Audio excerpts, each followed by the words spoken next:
same. No, 1949. Exactly the same. Same old, same old.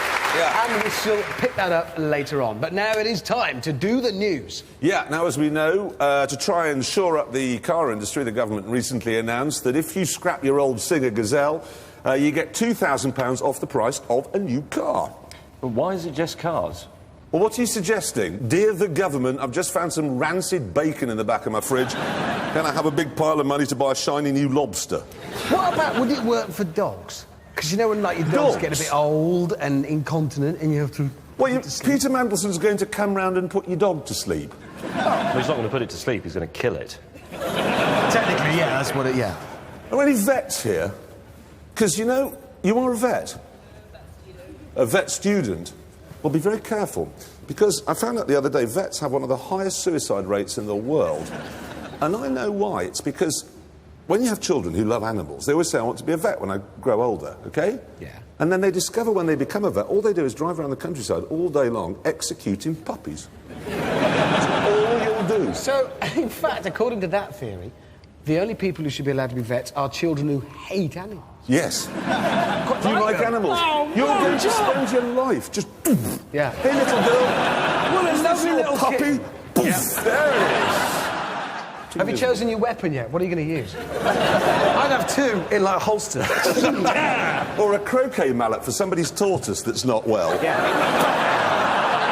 Sorry, no, we're going to put her off. You Sorry. work hard and become a vet, just don't kill yourself. Go for the cut, sir. I thought vets had the highest suicide rate in the world because they're the only people who are still allowed to have pistols. What's pistols got to do with it? Well, because it's easier. Than what? Well, I've only got a shotgun and it's quite long, you know, you've got to get towed. If you had a pistol, you'd have shot yourself by now. Oh, years ago. I'm sorry, but we have gone off topic slightly. Back to topic here. Yeah. Can I talk about a car again? Yes, go. Nice. News of a new Skoda. Here it is. It's a version of the Fabia. They've called it the Scout. So presumably it comes with 10p piece, bit of string in the glove box, and pitches up on your doorstep once a year to ask for £1 to clean itself.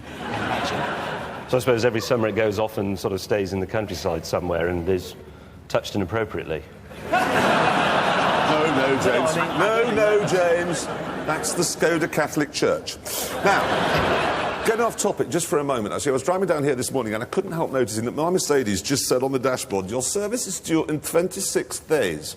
And I just thought, how Germanic and boring is that? It's very precise. I know, and then I was thinking, what's going to happen on the 27th day when inevitably I still haven't had it serviced? Cooler, 3 weeks. I think.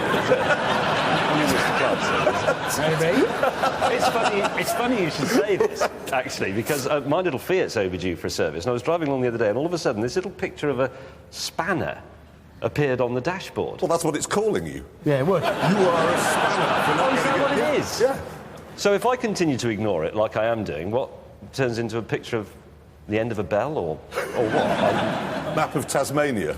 Big picture of a male chicken. Now, last of all, I just want to mention this, OK? Land Rover has launched a mobile phone, which they say is as tough as their vehicles, OK? I've got a picture of it here. There you go. Now, what I want to know is, why is it all covered in diarrhea? Because... look at it. That is unquestionably excrement. Maybe what they're trying to say is it's tough enough to survive a trip through your digestive system and still be... Oh, my God! Look whose digestive system. Sir Ranulph Fiennes. Can we get this up on here? It's actually Ranulph Fiennes' diarrhea. It's been through him.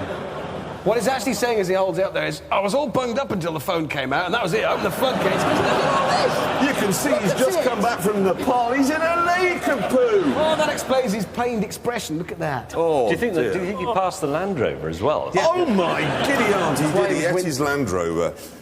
Anyway, that is it. Let's get a picture of Ranulph Fiennes' excrement off the screen, because I want to move on.